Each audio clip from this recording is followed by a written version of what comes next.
Good morning everyone. कैसे हैं आप लोग? बढ़िया। चलिए, स्वागत है आपका एक बार फिर से आपके अपने YouTube channel the commerce professors में। लास्ट क्लास में हमने जो मेजर्स ऑफ सेंट्रल टेंडेंसी है वो कंप्लीट कर लिया था। आज की क्लास में हम स्टार्ट करने जा रहे हैं हमारा नया चैप्टर मेजर्स ऑफ डिस्पर्जन। चलिए आइए चलते हैं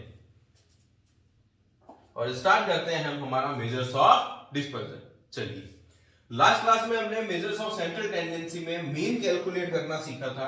हमने कैलकुलेट करना सीखा था मीन, या फिर जिसको और क्या बोल सकते हैं, एवरेज बोल सकते हैं। क्या बोल सकते हैं? एवरेज बोल सकते हैं। देखिए, जैसे मैंने बताया था कि आपके मान लीजिए मैंने आपसे बात की और मैंने पूछा आपके 10th में कितने परसेंटेज है, और आपने बोला कि सर मेरे 80% है, और मैंने अनुमान लगा लिया कि बच्चा थोड़ा ठीक ठाक सा है, बच्चा ठीक ठाक सा है। लेकिन क्या पूरी एक्यूरेसी मुझे पता चली क्या कि आपके 80% आए हैं? कौन से सब्जेक्ट में आपके कितने नंबर है ना, और किस सब्जेक्ट में ज्यादा है, किस सब्जेक्ट में कम है, पूरी तरह से हम जांच पड़ताल नहीं कर पाए। हाँ, मोटा मोटी तौर पे मुझे पता लग गया। हालांकि ये मेरे लिए बहुत हेल्पफुल है, लेकिन और डिटेल में पता करने के लिए हम क्या करेंगे, हम मेजर्स ऑफ डिस्पर्जन पढ़ेंगे। हम क्या करेंगे? मेजर्स ऑफ डिस्पर्जन पढ़ेंगे, क्योंकि जो हमारा एवरेज है या मीन है ये तो बता देता है ना, कि हमारे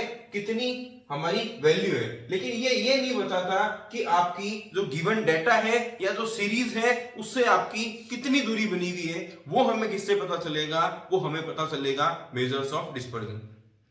कहीं भी मेरे कहने का ये मतलब नहीं है कि जो मेजर्स ऑफ सेंट्रल टेंडेंसी है वो हेल्पफुल नहीं है, वो बहुत ज्यादा हेल्पफुल है। लेकिन और आगे बढ़ने के लिए, और गहराई में जाने के लिए, और डिटेल्स पता करने के लिए हम क्या पढ़ते हैं? हम पढ़ते हैं हमारा मेजर्स ऑफ डिस्पर्जन। ये क्या बताता है? ये बताता है कि जो आपकी गिवन सीरीज है ना, उससे आपकी एवरेज की कितनी दूरी बनी हुई है, वो हमें किससे पता चलेगा? वो हमें पता चलेगा मेजर्स ऑफ डिस्पर्जन। चलिए, एक एग्जांपल मैं लूंगा और आप समझ जाएंगे कि दूरी की जो मैं बात कर रहा हूं कि सीरीज से कितनी दूरी बनी हुई है, वो मैं कैसे बोल रहा हूं। मान लीजिए 3 बच्चे हैं आपकी क्लास में, है ना। मान लीजिए 3 बच्चे हैं आपकी क्लास में, या मान लीजिए एक ही बच्चा है जिसके मैं अलग अलग मार्क्स आपके साथ शेयर कर रहा हूं। फर्स्ट बच्चे के आपके जो मार्क्स हैं वो आए हैं 70, 70, 70 और 70 आउट ऑफ 100। सेकंड बच्चे के आए हैं 80, 80, 80, और मान लीजिए मैथ्स में आ गए उसके 40। इंग्लिश, हिंदी और साइंस में 80 और मैथ्स में कितने आ गए? 40, है ना। और एक बच्चा है उसके आए 90, 90, 50 और 50। एक चीज मैं आपको कॉमन यहां पे बता देता हूं कि चारों का जो एवरेज है ना, एवरेज जो आ रहा है तीनों का, सॉरी चारों सब्जेक्ट्स का, तीनों का जो एवरेज आ रहा है वो कितना आ रहा है आपका? 70%। वो कितना आ रहा है आपका? 70%। इस वाले बच्चे की अगर मैं बात करूं तो मैंने बोला कि जो इसके परसेंटेज है वो 70 है, और 50 की और 90 की 70 से जो दूरी है ना वो क्या है? थोड़ी ज्यादा है। वो क्या है? थोड़ी ज्यादा दूरी है।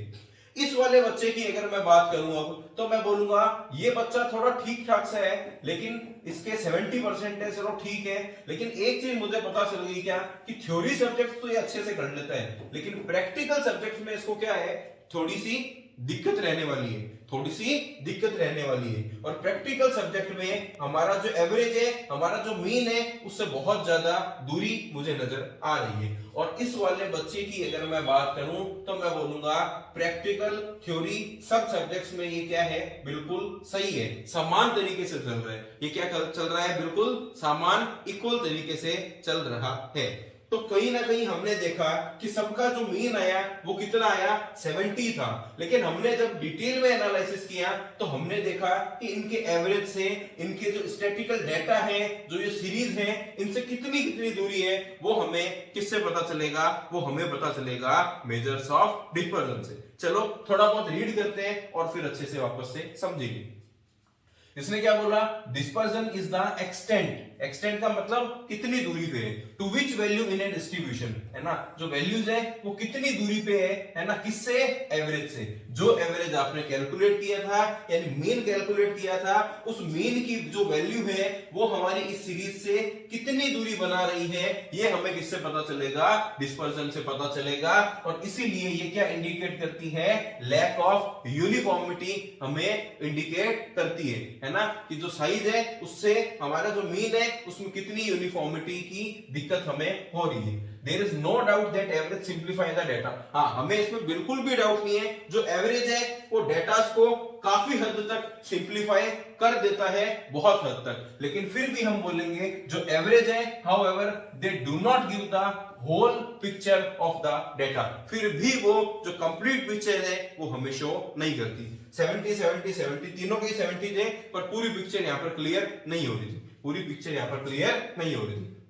Hence, average are not sufficient, इसलिए सिर्फ एवरेज है वो sufficient नहीं है ना, इसलिए हमें और आगे बढ़ना पड़ेगा, और आगे बढ़ के हमें क्या पढ़ना पड़ेगा, मेजर्स ऑफ डिस्पर्जन हमें पढ़ना पड़ेगा, मेजर्स ऑफ डिस्पर्जन हमें पढ़ना पड़ेगा। ये बात हमने पहले ही देख ली, डिस्पर्जन होता क्या है कि कितनी दूरी आपके एवरेज की बनी हुई है आपके स्टैटिकल डेटा से, ये हमें डिस्पर्जन से बताता है। और ये बताता क्या है, आपकी लैक ऑफ यूनिफॉर्मिटी।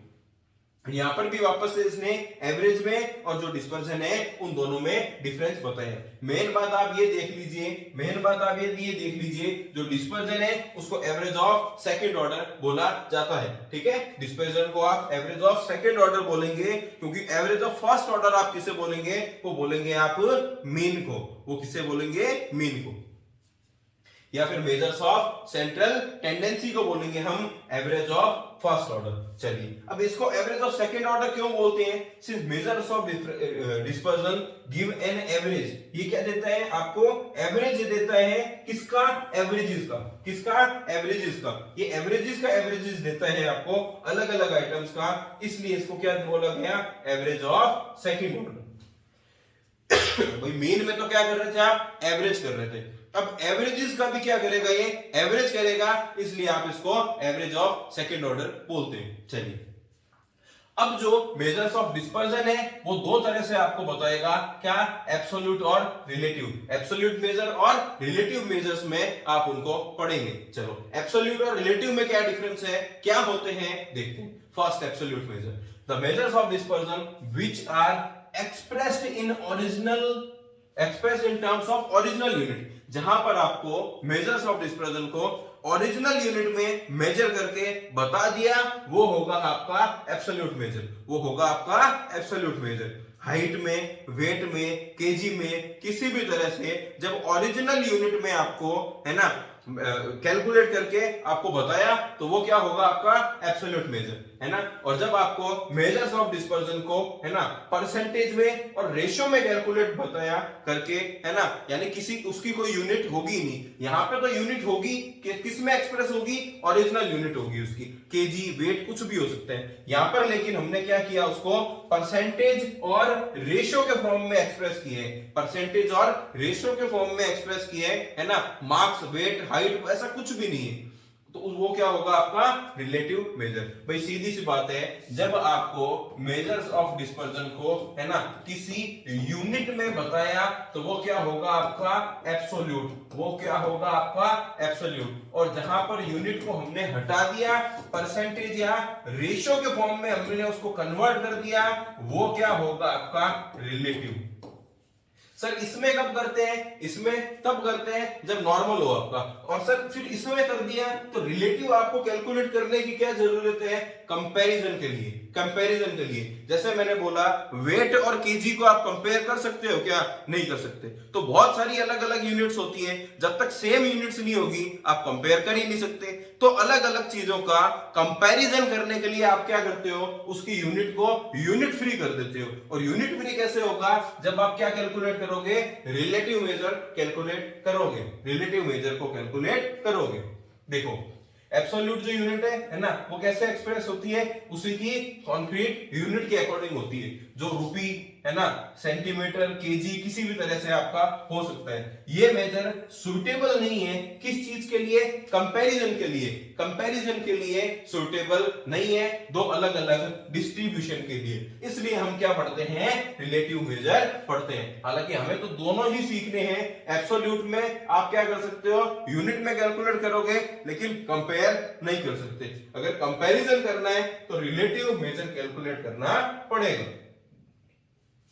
और जो रिलेटिव मेजर है इसको और क्या बोलते हैं, कोफिशिएंट ऑफ डिस्पर्जन। इसको क्या बोलते हैं, कोफिशिएंट ऑफ डिस्पर्जन। कोफिशिएंट का क्या मतलब है, प्योर नंबर। अब वो प्योर नंबर है, वो इंडिपेंडेंट नंबर है, आप उसको किसी से भी कंपेयर कर सकते हो, उसकी किसी तरह की कोई यूनिट नहीं। चलिए कैरेक्टरिस्टिक्स आप रीड कर लेना, हम चलते हैं आगे। अब जो मेजर्स ऑफ डिस्पर्जन है उसको एब्सोल्यूट में और रिलेटिव टू पार्ट में एक्सप्रेस किया गया। एब्सोल्यूट कौन कौन से हैं देखते हैं, वो है आपका range, mean deviation, quartile deviation, standard deviation और लॉरेंज कर्व। और लॉरेंज कर्व, ये 5 है। और किसी के कोफिशिएंट कर दो, रेंज की जगह coefficient of range, mean deviation की जगह coefficient of mean deviation, quartile deviation की जगह coefficient of quartile deviation, standard deviation की जगह कोफिशिएंट ऑफ स्टैंडर्ड डेविएशन, और इसकी जगह कुछ भी नहीं है, ये अलग ही है, क्या, कोफिशिएंट ऑफ वेरिएशन। यानी 5 चीजें आपको पढ़नी है एब्सोल्यूट में और 5 चीजें आपको पढ़नी है रिलेटिव में। 5 चीजें रिलेटिव में। तो स्टार्ट करते हैं सबसे पहले हम किससे, रेंज है ना। चलिए रेंज का क्या फॉर्मूला है, तो रेंज का जो आपका फॉर्मूला है वो है largest minus smallest. Largest item minus smallest item जब आप कर लेंगे तो आप क्या कैलकुलेट कर लोगे, रेंज। जैसे मैंने बोला किसी सीरीज में 2, 5, 6, 8, 9, 10, तो लार्जेस्ट क्या है 10, स्मॉलेस्ट क्या है 2, तो 10 माइनस 2 इसकी रेंज कितनी होगी 8। अगर यही मैं बात करूं कंटिन्यूअस सीरीज में 0 से 10, 10 से 20, 20 से 30, 30 से 40, तो 40 क्या हो गई मेरी लार्जेस्ट, 0 क्या हो गई मेरी स्मॉलेस्ट, तो रेंज क्या हो गई मेरी 40 की। इस तरह से आपको लार्जेस्ट माइनस स्मॉलेस्ट करके क्या कैलकुलेट करना है, रेंज को कैलकुलेट करना है। अब ये तो रेंज था, क्या था हमारा, एब्सोल्यूट था, है ना। रिलेटिव मेजर में अगर आपको कैलकुलेट करना है तो आप क्या कैलकुलेट करेंगे, कोफिशिएंट ऑफ रेंज। उसके लिए क्या फार्मूला होगा, लार्जेस्ट माइनस लोएस्ट। हमेशा ये वाला फार्मूला तो ऊपर सेम ही रहेगा, डिवाइडेड में क्या कर दोगे, largest plus smallest, largest minus smallest item divided by largest plus smallest item. ये आ जाएगा आपका कोफिशिएंट ऑफ रेंज, ये आ जाएगा आपका कोफिशिएंट ऑफ रेंज। जी सर, इतना हमें समझ में आ गया। चलिए कुछ छोटी कुछ और छोटी मोटी चीजें जो देखते हैं। एक है आपका, चलिए अब नेक्स्ट है आपका क्वार्टाइल। नेक्स्ट है आपका क्वार्टाइल। यहां पर हमने क्या देखा था, रेंज हमारा हो गया। अब हम किस पे चल रहे हैं, पहले क्वार्टाइल पे और कोफिशिएंट ऑफ क्वार्टाइल पे हम चलेंगे। चलिए देखते हैं। नेक्स्ट क्या है आपका, इंटर क्वार्टाइल रेंज। इसका फॉर्मूला है आपका Q3 minus Q1, Q3 minus Q1। Space कर लेते हैं फिर देखते हैं। नेक्स्ट क्या है आपका, इंटर क्वार्टाइल रेंज, जिसका क्या फॉर्मूला है आपका Q3 माइनस Q1। अगर मैं बोल दूं नेक्स्ट है आपका क्वार्टाइल डेविएशन, और इसी को क्या बोलते हैं, semi inter quartile range. Inter quartile क्या था, ये था, सेमी करने के लिए हाफ करना पड़ता है, तो क्या कर दूं, डिवाइडेड बाय 2। तो ये किसका फॉर्मूला हो गया आपका, क्वार्टाइल डेविएशन का। किसका, क्वार्टाइल डेविएशन का। यानी मैं बोल दूं कि जो इंटर क्वार्टाइल रेंज है उसका तो था Q3 माइनस Q1, लेकिन इसका है Q3 minus Q1 divided by 2। तो मैं बोल सकता हूं क्वार्टाइल डेविएशन का जो इंटर क्वार्टाइल रेंज है वो क्या होता है, डबल होता है। वो क्या होता है, डबल होता है। अब मैं अगर बात करूं क्या चीज, कोफिशिएंट ऑफ क्वार्टाइल डेविएशन की अगर मैं बात करूं तो मैंने बताया था आपको कि ऊपर तो सेम ही रहता है, क्या, Q3 माइनस Q1, और डिवाइड में क्या हो जाएगा Q3 प्लस Q1। उसमें भी क्या था largest minus smallest divided by largest plus smallest. यहां पर भी ऊपर Q3 माइनस Q1 और नीचे क्या है Q3 प्लस Q1। तो इस तरह से ही आपके फॉर्मूले चलेंगे। चलो अभी हम ये नोट देखते हैं जो बहुत इंपॉर्टेंट रहने वाला है, फिर पता करेंगे क्या है। इसने बोला रेंज, इंटरक्वार्टाइल रेंज और जो क्वार्टाइल डेविएशन है suffers from A common defect. ये कुछ कॉमन डिफेक्ट्स हैं, उनसे गुजर रहे हैं। क्यों, देखते हैं क्या। They are calculated by taking into account only 2 values. ये सिर्फ 2 ही वैल्यूज को क्या करते हैं, ध्यान में रखते हैं। क्योंकि Q3 का भी क्या मतलब है, 75% अटेंडेंस। Q1 का क्या मतलब है, 25%। तो ये भी बहुत कम वैल्यू को ले रहे हैं और ये भी बहुत कम वैल्यू को ले रहे हैं, है ना। बाकी हमारी सीरीज क्या होगी, इग्नोर होगी। और जब लार्जेस्ट माइनस स्मॉलेस्ट भी हमने देखा था, उसमें क्या था, हाईएस्ट वैल्यू ले ली और लोवेस्ट वैल्यू ले ली। सिर्फ 2 वैल्यू को ही क्या किया गया, कंसिडर किया गया। और यहां पर भी आपकी शुरू की 25% और बाद की 25% को कंसिडर किया। बाकी सीरीज का कोई लेना देना है ही नहीं। ये यहां पर क्या दिक्कत हो रही है कि ये ज्यादातर सीरीज को कंसिडर कर ही नहीं रहा अपनी कैलकुलेशन में। Either the extreme value in case of range or the value of quartile as in case of quartile deviation। और quartile deviation में सिर्फ quartiles को, है ना, और range में सिर्फ extreme किनारे वाली जो वैल्यू है उन्हें ही कंसीडर किया जा रहा है। So it is always better to have such a measure of dispersion which taken into account all the observation। तो हमें एक ऐसा, है ना, हमें एक ऐसा मेथड लेना चाहिए, हमें एक ऐसा means of measures of dispersion लेना चाहिए जो सारी सीरीज को क्या करे, कंसीडर करे। तो इसलिए हमें ये वाले जो तरीके हैं पसंद नहीं आए। हम एक ऐसा मेथड देखेंगे जिसमें सारे ऑब्जर्वेशन को, पूरी सीरीज को कंसीडर किया जाए। तो क्या है कोई ऐसी सीरीज, क्या कोई है ऐसा मेथड? हाँ है। वो है कौन सा, मीन डेविएशन। मीन डेविएशन आपका ऐसा मेजर ऑफ डिस्पर्जन है जो पूरी सीरीज को क्या करता है, कंसीडर करता है। चलिए अब हम किस पे जाएंगे, मीन डेविएशन पे। किस पे, मीन डेविएशन। चलो अब जो मीन डेविएशन है, जो मीन डेविएशन है इसमें 3 तरह से आप कैलकुलेट करते हैं। किसमें, मीन से, मीडियन से भी और मोड से भी। मीन से, मीडियन से और मोड से भी। लेकिन जो मोड वाला है ना, ये इतना ज्यादा पॉपुलर नहीं है। ज्यादा पॉपुलर कौन से है आपके, मीन के और मीडियन से। इसलिए जो इन दोनों है इसी के आपको फॉर्मूले वगैरह स्पेसिफाई बयां किए गए हैं। एक और बात, अब मीन और जो मीडियन है ना, इनमें भी इंडिविजुअल सीरीज अलग है, डिस्क्रीट सीरीज अलग है, कॉन्टिन्यूअस सीरीज अलग है। तो अलग अलग उन्हें भी हमें देखने। चलो यहीं से हम फॉर्मूला क्या करेंगे, लर्न करेंगे। चलो सबसे पहले बात करें मीन डेविएशन फ्रॉम मीन की। तो इसका फॉर्मूला क्या है, x माइनस एक्स बार, है ना, x माइनस एक्स बार का सिग्मा डिवाइडेड बाय n। और x माइनस एक्स बार अपन क्या करते हैं, इसका मतलब होता है आपका डिफरेंसेस से या डेविएशन से। तो sigma deviation divided by n। लेकिन साथ में ये लगे हुए हैं। इसका क्या मतलब होता है कि आपको पॉजिटिव और जो आपके नेगेटिव साइंस है उनको आपको क्या करना है, इग्नोर करना है। उनको आपको इग्नोर करना है। पॉजिटिव और जो नेगेटिव साइंस है उनको आप इग्नोर करते हुए चलिए, है ना। और सिग्मा कर लीजिए डिवाइडेड बाय n। कैसे कैलकुलेट करते हैं अभी हम देखते हैं। सेकंड क्या है, हमें एक चीज पता है कि इसमें क्योंकि हमारे पास में सिर्फ x होता है ना, इंडिविजुअल सीरीज में सिर्फ x होता है। लेकिन अगर बात करें डिस्क्रीट और कंटीन्यूअस सीरीज की, उसमें x भी होगा, f भी होगा। तो f अब आपके फॉर्मूले में और यूज होने लग जाएगा। क्या, यहाँ पर आपके x के बाहर में क्या आ जाएगा, f आ जाएगा। और इसमें भी x के बाहर की साइड आपका क्या आ जाएगा, f आ जाएगा। ठीक है सर। तो एक चीज हमें पता लगी, उसका था x माइनस एक्स बार, है ना, स्टाइलस मॉड्यूलस लगे हुए थे डिवाइडेड बाय आपका n। ये फॉर्मूला था। या फिर इसको हम एक और तरीके से लिख सकते हैं, क्या, इसको हम sigma modulus d divided by n भी लिख सकते हैं। ठीक है।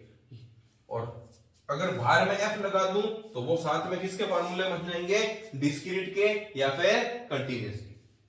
चलो अब अगर मैं बात करूं किसकी, मीडियन की, तो वो सेम है। यहां पर हम किससे माइनस कर रहे हैं, यहां पर हम इसमें तो माइनस कर रहे हैं मीन से। किससे माइनस कर रहे हैं? मीन से माइनस कर रहे हैं। लेकिन यहां पर अगर मैं बात करूं तो हम किससे माइनस कर रहे हैं? मीडियन से माइनस कर रहे हैं। भाई नाम क्या है? डेविएशन। तो डेविएशन आप किससे ले रहे हो? आप एक बार तो ले रहे हो मीन से और एक बार आपके ले रहे हो किससे? मीडियन से। बाकी आपका जो फॉर्मूला है वो रहने वाला है बिल्कुल सेम। बाकी आपका जो फॉर्मूला है वो रहने वाला है बिल्कुल सेम। जी सर, ये हमें समझ में आ गया। तो ये तो आपका कौन सा था? एब्सोल्यूट था। अब इसी में अगर मैं आपकी बात करूं, किसकी? रिलेटिव मेजर की बात करूं, तो वो हो जाएगा आपका कोफिशिएंट ऑफ मीन डेविएशन। लेकिन उसमें भी मीन अलग और coefficient of mean deviation from median अलग। क्या फॉर्मूले होंगे? Mean deviation from mean divided by mean, और यहां पर mean deviation from median divided by median. चलिए वापस से देखिए, आप फॉर्मूले लर्न करिए। चले आगे। जी सर, चलते हैं आगे। देख लेते हैं क्या बात है। आगे से बोली, it is known as the first measure of dispersion.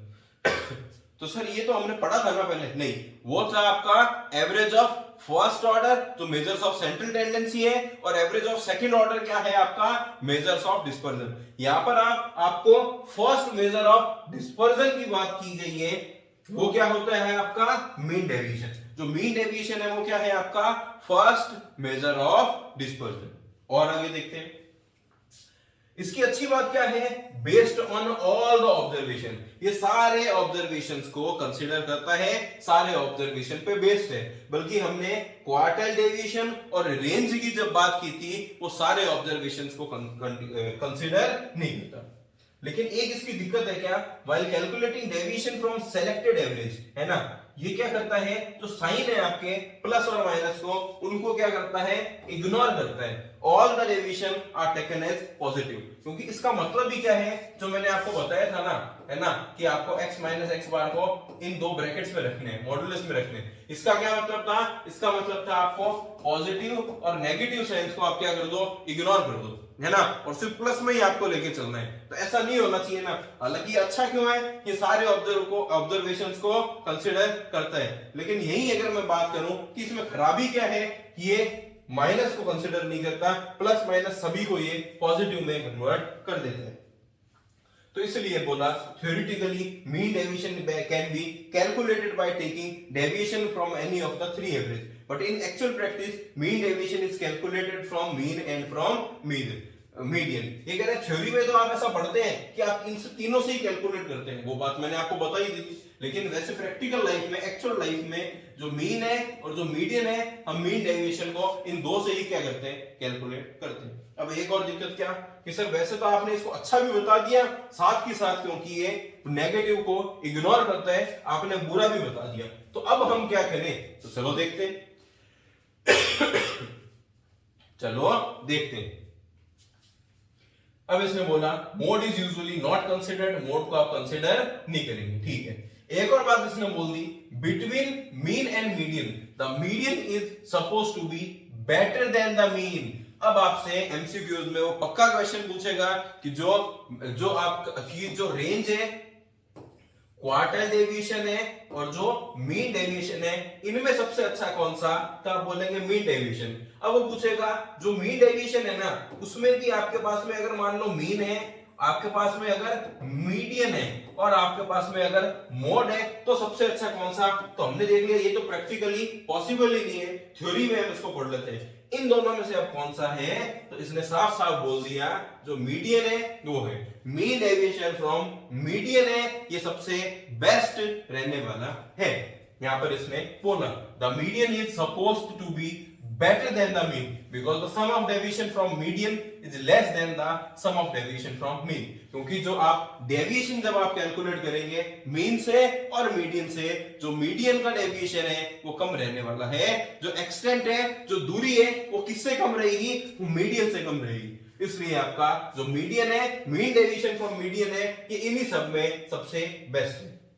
So if the choice is to be made between mean and median, median will be more appropriate। जो median है वो ज्यादा appropriate रहने वाला है। चलिए